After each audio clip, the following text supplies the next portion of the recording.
গর্ভধারণের ক্ষেত্রে পরম পূজ্যপাদ শ্রী শ্রী আচার্যদেবের অমীয় আশীর্বাদ।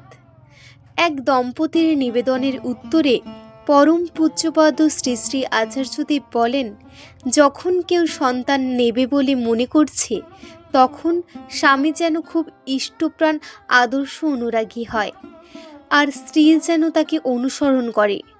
নিজেদের মধ্যে ঘনিষ্ঠ হওয়ার আগে স্বামী যেন খুব করে আদর্শের গল্প করে তার স্ত্রীর সাথে। এইভাবে উদ্দীপ্ত হয়ে স্ত্রীর যেন স্বামীর প্রতি খুব শ্রদ্ধা ও ভালোবাসা বেড়ে যায়, তবেই সুসন্তান আসে। দ্বিতীয়ত, ঘরের পরিবেশ যেন খুব পজিটিভ হয়। নেগেটিভ পরিবেশে সুসন্তান জন্মায় না। উদাহরণ হিসেবে তিনি প্রহ্লাদ ঋষির কথা বলেন।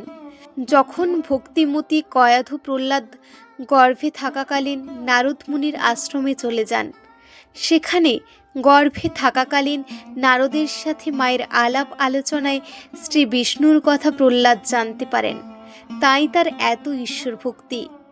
প্রাসাদের অসুস্থ পরিবেশ ছেড়ে আশ্রমের সুস্থ পজিটিভ পরিবেশে থাকার জন্যই প্রহ্লাদ রাক্ষসের বংশে ও ঋষির মতো চরিত্র লাভ করেন।